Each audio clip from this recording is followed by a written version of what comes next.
جبکہ ایسے لوگ بھی ہوں گے جنہوں نے گناہ کیے ہوں گے لیکن اپنے گناہوں پر شرمندہ ہو کر اس دنیا میں ہی اللہ سے معافی مانگ لی ہو اور سچے دل سے توبہ استغفار کر لیا ہو تو اللہ تعالیٰ ان کو معاف فرما کر جنت میں داخل کرے گا، جہاں اللہ عز و جل ان کی ہر خواہش پوری فرما دے گا۔ اور یقیناً اس کی خواہش میں سے ایک خواہش یہ بھی ہوگی کہ دنیا میں اس سے جو بھی گناہ سرزد ہو چکے ہوں یا کوئی گناہ والے اعمال اس نے کیے ہوں تو اس سے وہ تمام اعمال بھلا دیے جائیں، کیونکہ جنت امن اور سکون کی جگہ ہوگی جہاں منفی خیالات اور غم غصے کی کوئی گنجائش نہ ہوگی، اور ایک مومن اور جنتی کے لیے ہر طرف خوشحالی ہی خوشحالی ہوگی، جیسا کہ سورۃ بقرہ آیت نمبر 25 میں ارشاد باری تعالیٰ ہے، اور جو لوگ ایمان لائے اور نیک عمل کرتے رہے ان کو خوشخبری سنا دو کہ ان کے لیے جنت کے باغ ہیں جن کے نیچے نہریں بہہ رہی ہیں، جب انہیں ان میں سے کسی قسم کا کھانا کھانے کو دیا جائے گا تو کہیں گے یہ تو وہی ہے جو ہم کو پہلے بتایا گیا تھا، اور انہیں ایک دوسرے کے ہم شکل بھی دیے جائیں گے اور وہاں ان کے لیے پاک بیویاں ہوں گی اور وہ جنت میں ہمیشہ رہیں گے۔ محترم ناظرین، ایک اور حدیث میں ہے کہ رسول اللہ صلی اللہ علیہ وسلم نے فرمایا، جب اہل جنت میں داخل ہوں گے اور ان میں سے کسی کو اپنے بھائیوں اور رشتہ داروں سے ملنے کی خواہش ہوگی تو اس کا بستر اسے اڑا کر ان کے بستروں کے برابر پہنچا دے گا، اور پھر دونوں تکیہ لگا کر دنیا میں گزرے ہوئے دنوں کے بارے میں باتیں کرنے لگیں گے۔ ان میں سے ایک اپنے ساتھی سے کہے گا کہ اے فلاں، تمہیں یاد ہے کہ اللہ نے فلاں دن اور فلاں جگہ پر ہماری مغفرت فرمائی تھی، ہم نے اللہ سے دعا کی تھی اور اللہ نے ہمیں مغفرت کا پروانہ عطا فرما دیا تھا۔ رسول کریم صلی اللہ علیہ وآلہ وسلم کے مزاج مبارک کے بارے میں متعدد احادیث مبارکہ میں بیان کیا گیا ہے کہ آپ صلی اللہ علیہ وآلہ وسلم انتہائی شگفتہ مزاج تھے اور نرمی اور محبت سے اور مسکرا کر بات کیا کرتے تھے، تاہم کئی بار آپ صلی اللہ علیہ وسلم بے اختیار ہنس بھی دیتے تھے، مگر یہ اس وقت ہوتا جب آپ صلی اللہ علیہ وآلہ وسلم آخرت کے حالات بیان فرما رہے ہوتے تھے۔ امام اسقلانی رحمۃ اللہ علیہ فرماتے ہیں، یہ کہا گیا ہے کہ آپ صلی اللہ علیہ وسلم صرف آخرت کے امور میں ایسا کرتے تھے، اگر کوئی معاملہ دنیا سے متعلق ہوتا تو اس پر آپ صلی اللہ علیہ وسلم صرف تبسم فرمایا کرتے تھے۔ آپ صلی اللہ علیہ وآلہ وسلم نے ایک بار صحابہ کرام کو یہ آگاہ کیا کہ روز محشر جب کسی کو جہنم سے نکال کر جنت میں بھیجا جائے گا تو اس کی حالت کیا ہوگی۔ اس پر آپ صلی اللہ علیہ وسلم نے ہنس کر واقعے کا احوال بیان کیا۔ بخاری شریف اور مسلم شریف میں یہ متفقہ حدیث مبارک یوں بیان کی گئی ہے۔ حضرت عبداللہ بن مسعود رضی اللہ تعالی عنہ سے روایت ہے کہ حضور نبی کریم صلی اللہ علیہ وسلم نے فرمایا، مجھے اچھی طرح معلوم ہے کہ سب سے آخر میں جہنم سے کون نکالا جائے گا، یہ سب سے آخر میں کون جنت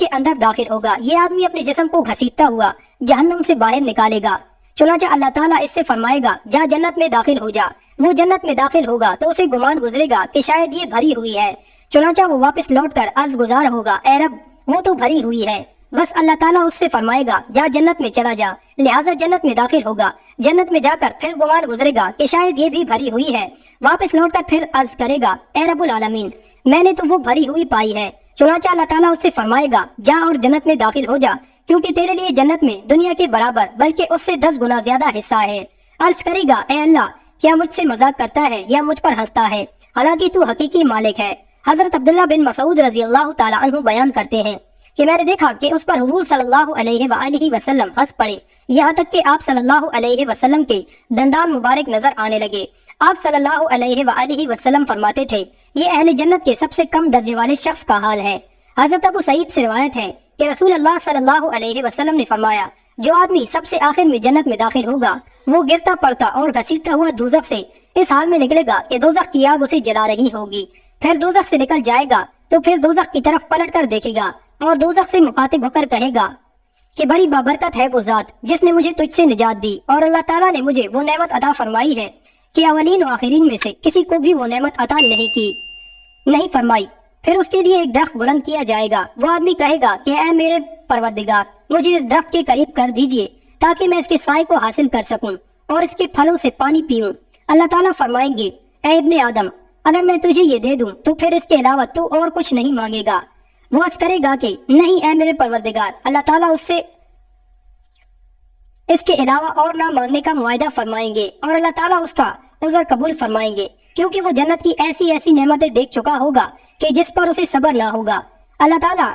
اسے اس درخت کے قریب کر دیں گے، وہ اس کے سائے میں آرام کرے گا اور اس کے پھلوں کے پانی سے پیاس بجھائے گا۔ پھر اس کے لیے ایک اور درخت ظاہر کیا جائے گا جو پہلے درخت سے کہیں زیادہ خوبصورت ہوگا، وہ آدمی عرض کرے گا اے میرے پروردگار مجھے اس درخت کے قریب فرما دیجئے تاکہ میں اس کا سایہ حاصل کر سکوں اور اس کا پانی پی سکوں،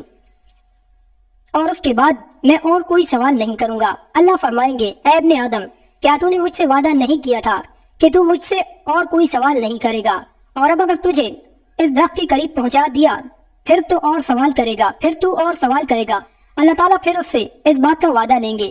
کہ وہ اور کوئی سوال نہیں کرے گا، کیونکہ وہ ایسی ایسی نعمتیں دیکھے گا جس پر وہ صبر نہ کر سکے گا۔ پھر اللہ تعالیٰ اس کو درخت کے قریب کر دیں گے اور اس کے سایہ میں اور وہ اس کے سائے میں آرام کرے گا اور اس کا پانی پیے گا۔ پھر اسے جنت کے دروازے پر ایک درخت دکھایا جائے گا جو پہلے دونوں درختوں سے زیادہ خوبصورت ہوگا۔ وہ آدمی کہے گا اے میرے رب مجھے اس درخت کے قریب فرما دیجئے تاکہ میں اس کے سائے میں آرام کروں اور پھر اس کا پانی پیوں، اور اس کے علاوہ کوئی اور سوال نہیں کروں گا۔ پھر اللہ تعالیٰ اس آدمی سے فرمائیں گے اے ابن آدم کیا تو نے مجھ سے یہ وعدہ نہیں کیا تھا کہ تو اس کے بعد اور کوئی سوال نہیں کرے گا؟ وہ عرض کرے گا ہاں میرے پروردگار،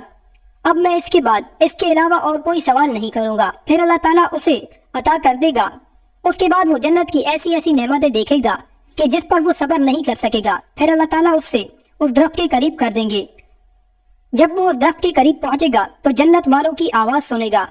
تو وہ پھر عرض کرے گا اے میرے رب مجھے اس میں داخل کر دے۔ تو اللہ فرمائیں گے اے ابن آدم تیرے سوال کو کون سی چیز روک سکتی ہے کہ تو اس پر راضی ہے کہ تجھے دنیا اور دنیا کے برابر دے دیا جائے؟ وہ کہے گا اے رب العالمین تو مجھ سے مذاق کرتا ہے۔ یہ حدیث بیان کر کے حضرت عبداللہ رضی اللہ تعالی عنہ ہنس پڑے اور لوگوں سے فرمایا کہ تم مجھ سے کیوں نہیں پوچھتے کہ میں کیوں ہنسا؟ لوگوں نے کہا آپ کس وجہ سے ہنسے؟ فرمایا رسول اللہ صلی اللہ علیہ وآلہ وسلم اسی طرح ہنسے تھے۔ فرمایا اللہ رب العالمین اس کے ہنسنے کی وجہ سے جب وہ آدمی کہے گا کہ آپ رب العالمین ہونے کے باوجود مجھ سے مذاق فرما رہے ہیں، تو اللہ تعالیٰ فرمائے گا کہ میں تجھ سے مذاق نہیں کرتا مگر جو چاہوں کرنے پر قادر ہوں۔ اللہ عزوجل سے دعا ہے کہ ہمیں بھی اس دنیا کی آزمائش میں کامیابی و کامرانی عطا فرما کر جنت میں داخل فرمائے اور ہمارا خاتمہ ایمان پر فرمائے، آمین۔ ناظرین یہ تھی ہماری آج کی ویڈیو، اچھی لگی ہو تو ویڈیو کو لائک کریں، شیئر کریں، چینل کو سبسکرائب کریں اور کمنٹ باکس میں اللہ تعالیٰ کی 99 ناموں میں سے ایک نام ضرور ٹائپ کریں۔ اگلی ویڈیو تک کے لیے اجازت دیجیے، تب تک کے لیے اللہ حافظ۔